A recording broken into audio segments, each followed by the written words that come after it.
ಇನ್ನು ಚಂದ್ರು ಲಮಾಣಿದು ಅಲ್ಲಿನೂ ಕೂಡ ಗುತ್ತಿಗೆದಾರ ಸಂಘದ ಎಲ್ಲ ಸದಸ್ಯರು ಯಾವುದೇ ರೀತಿ ತೊಂದರೆ ಕೊಡದಂಗೆ ಅಭಿವೃದ್ಧಿ ಕೆಲಸವನ್ನು ಮಾಡ್ಕೊಂಡು ಹೊಂಟಿದ್ರು ಡಾಕ್ಟರು. ಇದು ಒಂದು ಷಡ್ಯಂತ್ರ. ಅವರಿಗೆ ಒತ್ತಾಯಪೂರ್ವಕವಾಗಿ ದುಡ್ಡು ಕೊಡುವಂಥ ಪ್ರಯತ್ನ ಹಲವಾರು ದಿವಸದಿಂದ ನಡೆದಿತ್ತು ಮತ್ತು ಕೆಲವೆಲ್ಲ ಆಡಿಯೋ ಗಿಡಿಯೋ ಕೂಡ ಹರಿದಾಡಿದ್ದಾವೆ.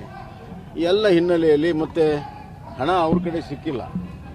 ಅದು ದವಾಖಾನೆಯಲ್ಲಿ ಎಲ್ಲ ಥರ ಜನನೂ ಬರ್ತಾರೆ. ಹೀಗಾಗಿ ಅದರಲ್ಲಿ ಯಾವುದೂ ಸ್ಪಷ್ಟತೆ ಇಲ್ಲ. ಈಗ ಲೋಕಾಯುಕ್ತವರು ಕೇಸ್ ಹಾಕಿದ್ದಾರೆ, ಅದು ತನಿಖೆ ಆಗ್ತದೆ. ತನಿಖೆ ಆದಮೇಲೆ ಸತ್ಯ ಹೊರಗೆ ಬರಲಿ. ಆದರೆ ಷಡ್ಯಂತ್ರ ಮಾಡಿರುವಂಥದ್ದು ಮೇಲ್ನೋಟಕ್ಕೆ ಭಾಳ ಸ್ಪಷ್ಟ ಆಗ್ತಾಯಿದೆ.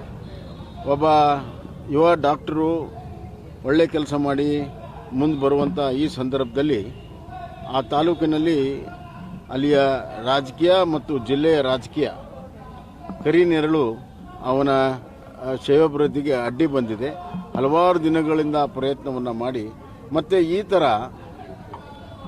ಲಂಚ ಕೊಡುವ ಒತ್ತಾಯವನ್ನು ಮಾಡುವುದು ಕೂಡ ಕಾನೂನಿನ ಅಡಿಯಲ್ಲಿ ತಪ್ಪು.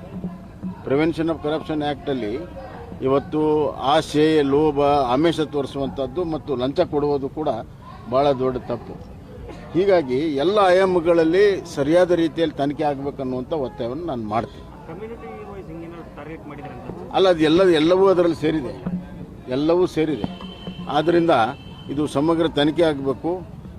ಯಾವುದೇ ಒಬ್ಬರ ಒಂದು ಸಾರ್ವಜನಿಕ ಜೀವನವನ್ನು ಈ ರೀತಿ ಷಡ್ಯಂತ್ರದಿಂದ ಮುಗಿಸೋ ಪ್ರಯತ್ನ ಅದನ್ನು ಯಾರೂ ಕೂಡ ಒಪ್ಪುವಂಥದ್ದಲ್ಲ. ಅಂಥದ್ದನ್ನು ಯಾರೂ ಕೂಡ ಪ್ರೋತ್ಸಾಹ ಮಾಡಬಾರ್ದು, ಖಂಡಿಸಬೇಕು.